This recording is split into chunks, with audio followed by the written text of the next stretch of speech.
Hello दोस्तों, नमस्कार। आज हम आप लोगों को 29 मई की अपडेट दे रहे हैं, जिसमें आप लोग देख सकते हैं कि केदारनाथ का जो दृश्य है, वो हम आप लोगों को दिखाने की कोशिश कर रहे हैं। ड्रोन कैमरे के ज़रिए ये जो छायाचित्र हमने निकाले हैं, वो हम आप लोगों को दिखाने की कोशिश कर रहे हैं। तो सुबह का जो नज़ारा है, वो हम आप लोगों को दिखा रहे हैं। तो आप लोग वीडियो को अवश्य देखें और लाइक ज़रूर करें, आगे देखें। और इस सूर्योदय का नज़ारा आप लोगों को दिखा रहे हैं, तो आप देख सकते हैं कि 29 मई केदारनाथ धाम में किस प्रकार से जो अपडेट है वो हम आप लोगों को दे रहे हैं। आप देख सकते हैं कि जो यात्रियों की भीड़ है, वो यहाँ 1 से 1.5 किलोमीटर लंबी जो भीड़ है वो बनी हुई है।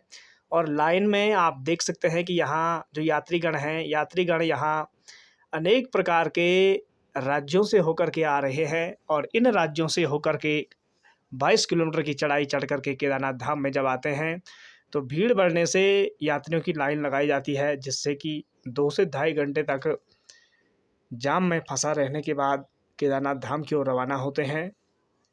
और दर्शन करने के लिए यहाँ पर 1 से 1.5 किलोमीटर लंबी लाइन लगी होती है। आप देख सकते हैं कि पल-पल यहाँ कोहरा लगा हुआ है। 2 बजे के बाद यहाँ मौसम बदल जाता है, जिस कारण से बारिश बहुत ज़्यादा हो जाती है। कल भी यहाँ काफ़ी अच्छी बारिश हुई, जिससे आप देख सकते हैं कि शाम को 2 बजे के बाद काफ़ी खतरनाक बारिश हुई, और इस बारिश ने यात्रियों की जो संख्या है वो कम कर दी थी, जिससे कि यात्री यहाँ रहने में काफ़ी दिक्कत है। और बारिश यदि मौसम साफ़ रहा तो फिर यात्रियों की जो भीड़ है वो बढ़ जाती है, फिर लाइन में लग जाते हैं। और यात्रियों को यहाँ कोई भी दिक्कत नहीं होती है, क्योंकि यहाँ सारी सुख सुविधाएँ उपलब्ध हैं, टिन शेड हैं, रहने खाने की उचित व्यवस्था है। आप देख सकते हैं काफ़ी मोटी तगड़ी बारिश लगी थी, जिससे कि यात्रियों में काफ़ी भय का माहौल बना हुआ था। लेकिन मौसम के चेंज होने के बाद 4 बजे के बाद जब मौसम चेंज हुआ, तो फिर से जो यात्रीगण हैं वो अपनी अवस्था में आ गए और दर्शन के लिए लाइन में खड़े हो गए। आप चारों ओर देख सकते हैं जो बादल हैं, बादल चारों ओर जो ऊँची-ऊँची पहाड़ियों हैं उनको घेरे हुए हैं, और न जाने कब फिर से बरसना शुरू कर दे। तो यहाँ कोई वो नहीं है कि कब बरसे बादल। यूँ ही बादल यहाँ इकट्ठा होता है, तो इकट्ठा होने के बाद तुरंत ही नमी और आर्द्रता का निर्माण हो जाता है, जिससे कि बारिश शुरू हो जाती है। तो केदारनाथ में ये जो माहौल है ये हमेशा बना रहता है। आप लोग जब केदारनाथ यात्रा पर आएँ तो आप लोगों को अपने साथ गर्म कपड़े, टोपी, मोजे और ग्लव्स अपने साथ लेके आना है, ताकि आप लोगों को रहने खाने की उचित व्यवस्था तो यहाँ है ही, लेकिन अपनी जो ज़रूरी चीज़ें हैं वो अपने साथ रखना बहुत ज़रूरी है। तो ये अपडेट हम आप लोगों को इसलिए दे रहे हैं, क्योंकि अब आज 29 मई हो चुके हैं, 30 और 31 होने के बाद 1 जून लग जाएगा। 1 जून से और करीब 20 जून तक केदारनाथ का जो मौसम है वो लगभग अच्छा रहता है, लेकिन 20 जून के बाद केदारनाथ में मौसम परिवर्तन हो जाता है, जिस कारण से जो बारिश है वो ज़्यादा हो जाती है, और फिर यात्रीगण यात्रा में काफ़ी दिक्कत हो जाती है, भूस्खलन हो जाता है, रास्ते अवरुद्ध हो जाते हैं।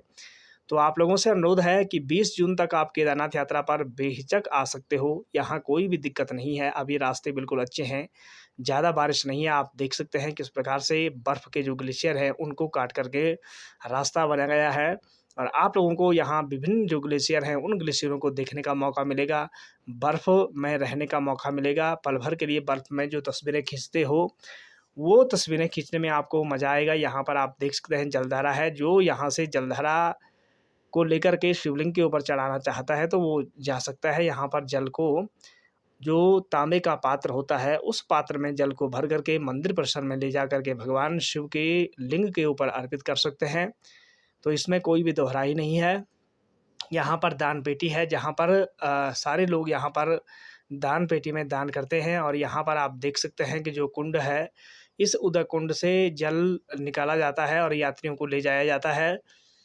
तो कई प्रकार की सुख सुविधाएँ केदारनाथ में आपको देखने को मिलेंगी। तो आप लोगों से अनुरोध है कि केदारनाथ यात्रा पर आप अवश्य आएँ, अपने यार दोस्तों को भी लेके आएँ, और 20 जून से पहले आप केदारनाथ यात्रा पर अवश्य आएँ, क्योंकि बरसात शुरू होने से पहले आप लोगों को केदारनाथ यात्रा करनी बहुत ज़रूरी है। उसके बाद आप सितंबर में आ सकते हो, क्योंकि बीच में बारिश का जो टर्न है, 2 ढाई महीने की बारिश के होने से यहाँ काफ़ी भय का माहौल होता है, क्योंकि बारिश बहुत ज़्यादा होती है, हिमालयी क्षेत्र है, भूस्खलन बना रहता है।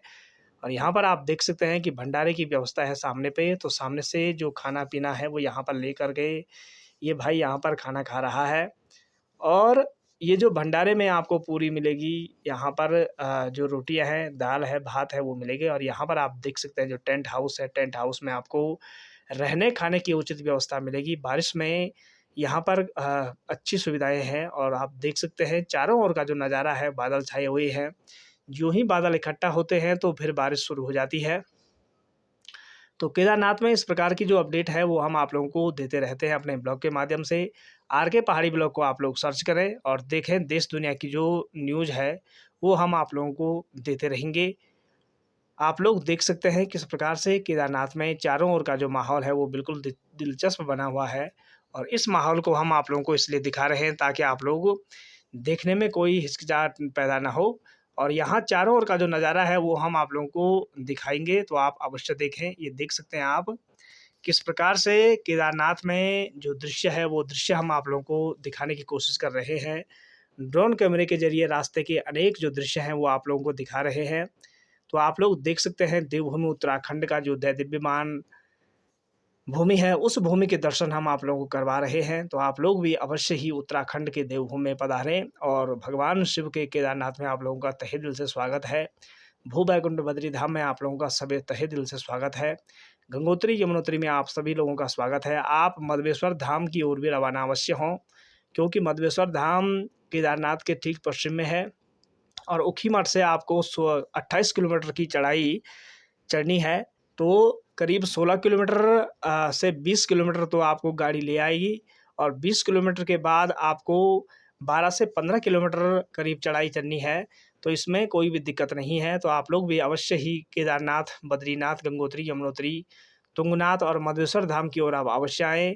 तो आप लोगों से अनुरोध है, आज की जो अपडेट है हम आप लोगों को यहाँ की ताज़ी अपडेट दे रहे हैं 29 मई की और यहाँ की जो भी स्थिति है वो हम आप लोगों को रूबरू करा रहे हैं। तो आप लोग आर के पहाड़ी ब्लॉग को सर्च करें और यहाँ की जो नई ताज़ी अपडेट है वो इस ब्लॉग के